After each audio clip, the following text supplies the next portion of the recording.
Não me dirija com esse cara. Disseram a ele para dirigir. Ele dirigiu. E a partir daquele momento, tudo, sua liberdade, sua carreira, sua vida inteira, começou a despencar de um penhasco. Este é Clavicular. E nesta noite, ele perdeu tudo. Preso ao vivo em transmissão. Era tarde na noite de sábado, 7 de fevereiro de 2026. Este é o distrito de entretenimento perto da Universidade Estadual do Arizona, uma faixa de bares, boates e decisões de vida questionáveis que foi o cenário para mais noites lamentáveis do que qualquer um poderia contar. E nesta noite em particular, uma das figuras mais controversas da internet estava bem no meio disso, ao vivo na câmara, transmitindo para milhares de espectadores, completamente ignorante de que seu mundo estava prestes a desabar ao seu redor. Eles vão ser cozidos, pessoal. Como? Isso é realmente ruim. Seu nome é Clavicular, nome real Braden Peters, 20 anos de idade. E o que aconteceu com ele nas próximas 18 horas produziria alguns dos vídeos mais virais que a internet tinha visto em meses. Uma prisão ao vivo, uma chamada de emergência da cadeia, uma batalha em tribunal transmitida para o mundo e um debate que dividiria sua base de fãs ao meio. Clavicular estava fazendo o que vinha fazendo há meses, transmissões IRL no Kick, acompanhado por seu cinegrafista e guarda-costas, caminhando pelas multidões de Scottsdale, interagindo com fãs, avaliando transeuntes e gerando o tipo de conteúdo caótico e imprevisível que o tornaram um dos maiores atrativos da plataforma. O destino naquela noite era a Boate Casa Amigos, localizada em 7320 East Indian Plaza, perto da intersecção das estradas Scottsdale e Camelback, um local popular lotado de parede a parede, criticamente, um lugar onde você deve ter 21 anos de idade para entrar. Clavicular tinha 20 anos e estava entrando com uma equipe de câmara e uma carteira de identidade falsa. De acordo com os relatórios do Departamento de Polícia de Scottsdale, a segurança do local sinalizou suspeitas sobre o cartão de identificação que Peters usou. Oficiais da patrulha de bicicleta responderam rapidamente, coordenando com a equipe da boate para escolar Peters para fora. Uma busca subsequente em sua pessoa revelou 2 comprimidos apenas com prescrição sem autorização, um Adderall e um Anavar, um estimulante e um esteroide anabolizante, nenhum dos quais ele podia apresentar uma prescrição válida. Peters alegou que estava no local para fins promocionais, colaborando com o clube como promotor contratado, mas essa explicação não foi suficiente para impedir o que viria a seguir. E é aqui que a história se torna algo que nenhum roteirista ousaria colocar em um roteiro, porque ninguém acreditaria. Tudo estava acontecendo ao vivo. O que está acontecendo? Milhares de espectadores observaram em tempo real enquanto os policiais cercavam Clavicular perto de uma bicicleta na calçada. E o que Clavicular fez neste momento, este momento em que as algemas estavam sendo preparadas e sua liberdade estava evaporando em tempo real?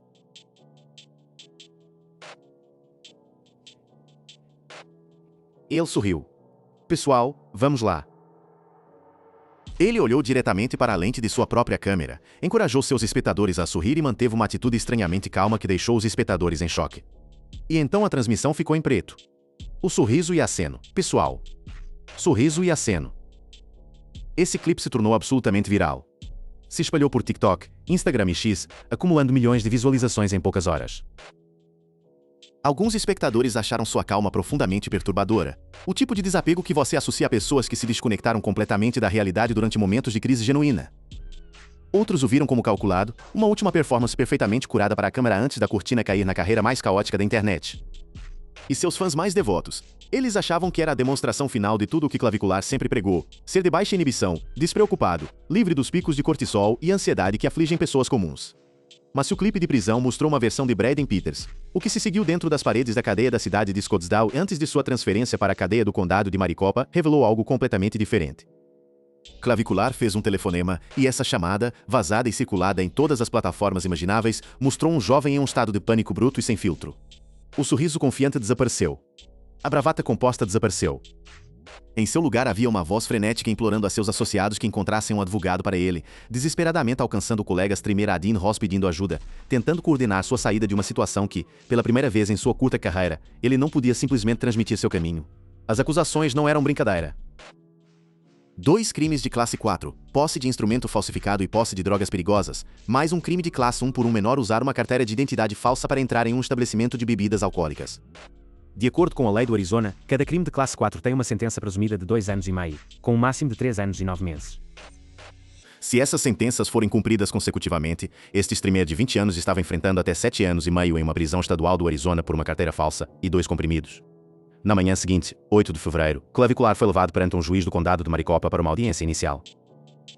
E em um movimento que deu ao público uma janela sem precedentes e sem filtro para a maquinaria legal entrando em ação, a audiência foi parcialmente transmitida ao vivo no canal de Peters por um amigo. Seu advogado de defesa saiu atacando com um argumento afiado e agressivo que desafiava o fundamento mesmo da prisão.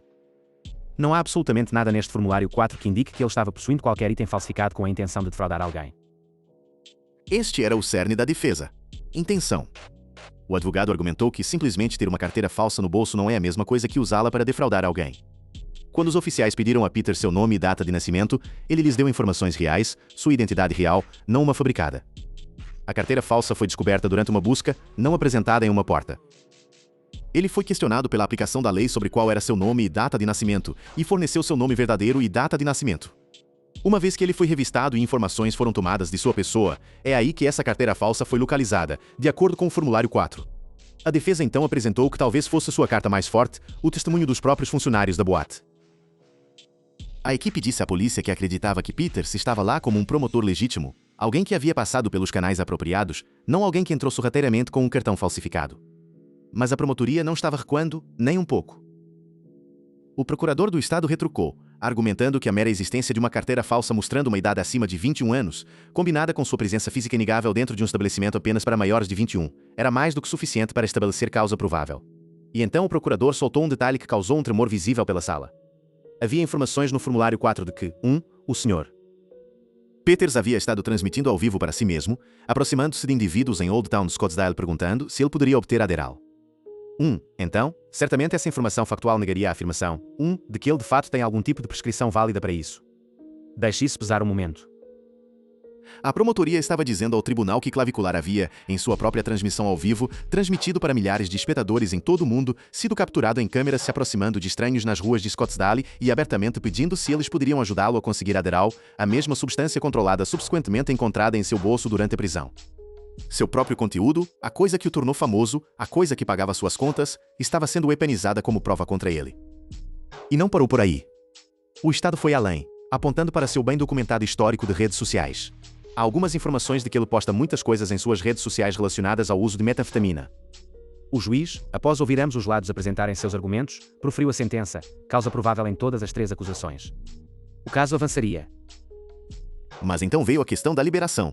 E é aqui que o drama da sala de audiências realmente transbordou. O Estado exigiu uma fiança garantida de 25 mil, argumentando que Peters era um risco de fuga. O advogado de Peters retrucou com o que talvez tenha sido o argumento mais eficaz de toda a audiência, uma frase que cortava diretamente a questão da proporcionalidade. Uma jovem de 20 anos em posse de uma carteira falsa tendo uma fiança de 25 mil parece desproporcionalmente selvagem para o que isso realmente representa. Além disso, como argumentei anteriormente, para a acusação de droga, ele seria elegível para a proposição 200, e ele não passaria um único dia na cadeia pela acusação de droga em si.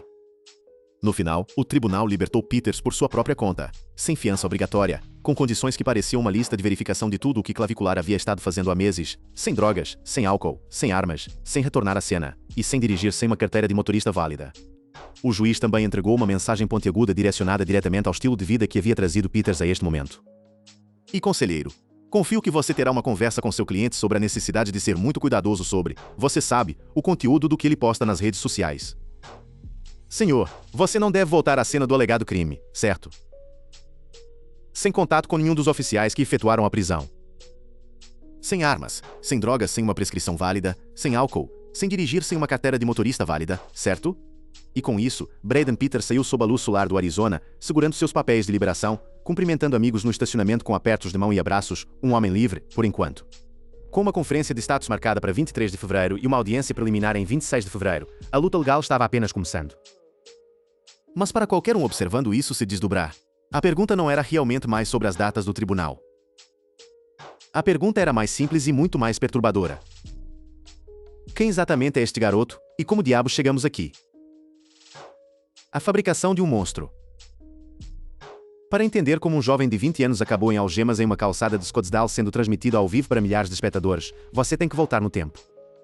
Você tem que voltar para Nova Jersey, para uma família abastada, para uma escola particular apenas para meninos, e para um adolescente que olhou no espelho e decidiu que o que via olhando para ele não era suficiente, longe de ser suficiente.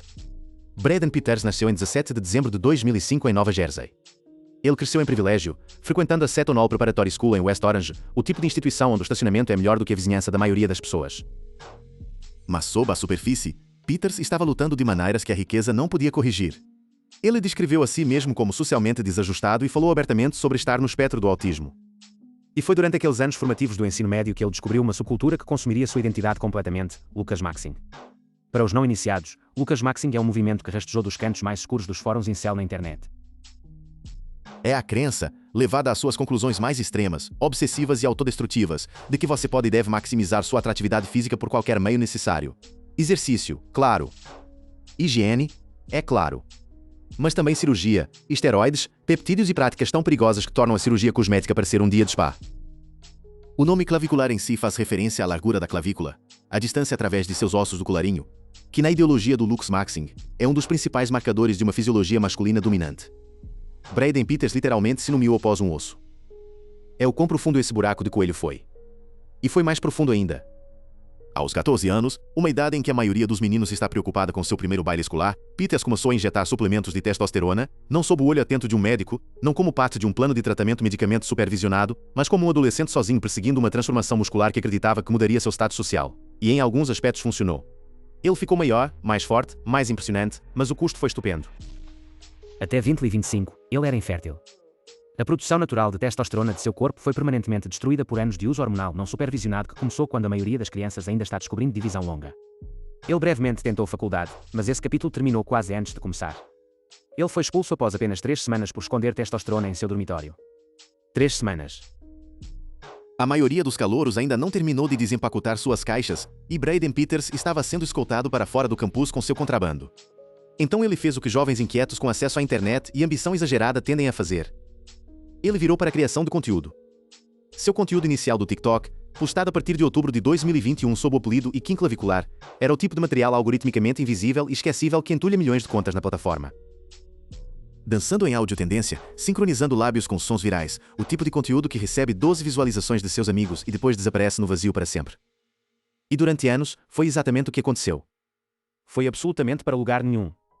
Mas então em algum lugar no meio a final de 2025, algo mudou. Se foi o apetite sombrio do algoritmo pela controvérsia, o apetite do momento cultural por conteúdo de masculinidade extrema, ou simplesmente a sede infinita da internet por valor de choque, Clavicular explodiu em popularidade com velocidade vertiginosa, acumulando mais de 750 mil seguidores no TikTok, construindo audiência massiva no Kik, uma plataforma de transmissão já conhecida por sua abordagem comparativamente relaxada à moderação de conteúdo. E em setembro de 2025, publicações como o Wired o chamavam de um dos influenciadores mais populares do Lux Maxing. E o conteúdo que propulsionou esta ascensão meteórica. Não era mais dança, nem de perto. Era um coquetel tóxico de extremismo, pseudociência e imprudência performática que faria seu estômago se revirar. Ele promovia bonnesmassing, a prática de literalmente bater em seus próprios ossos faciais com martelos ou punhos na crença delirante de que isso reformulará sua estrutura óssea em algo mais esteticamente agradável, uma técnica universalmente condenada por profissionais médicos como pseudociência perigosa sem evidência de eficácia e risco significativo de desfiguração permanente. Ele abertamente discutiu o uso de metanfetamina cristalina como supressor de apetite, não como algum segredo vergonhoso, mas casualmente, como se estivesse recomendando um shake proteico. Ele detalhou regimes elaborados envolvendo peptídeos como NC2 para bronzeado artificial, HGH para suplementação do hormonil do crescimento, retatrutida para perda de peso e um elenco rotativo de esteroides anabolizantes, tudo entregue com a confiança casual de alguém lendo uma receita de sopa na parte de trás de uma caixa de cereal. E especialistas em fitness que observavam isso em tempo real não ficaram nada menos do que horrorizados. Greg Doucette, uma voz veterana no mundo de fisiculturismo e fisiologia que passou décadas separando fato de ficção no espaço de suplementos, decompôs a dismorfobia corporal de Clavicular em detalhes metodicamente cuidadosos, apontando a absurdidade fundamental e deprimente de um jovem que era, por praticamente qualquer medida objetiva disponível, impressionantemente bonito. As pessoas estão me colocando no nível norme alto como um pouco acima da média, entre um 6 a um 6,5. E quando Clavicular foi perguntado sobre o pior cenário sobre cirurgia, sua resposta revelou o quão desconectado ele havia se tornado da realidade. Mas se a cirurgia deu errado, se a cirurgia foi desastrosa, como que aconteceria? Qual é o pior cenário? O pior cenário é uma infecção. Mas as cirurgias eram apenas parte do quadro. No final de 2025, Clavicular havia construído um império na controvérsia. Ele ganhou mais de 6.100 apenas em janeiro de 2026 em transmissões do Kik. Ele estava vendendo um curso de automelhoria de 50 chamado de Clavicular System. E sua rede de colaboradores lia como um quem é quem da controvérsia na internet. Adin Ross, Snico, Nick Fuentes, Andrew Tate, Tristan Tate. O conteúdo não era mais sobre queixo.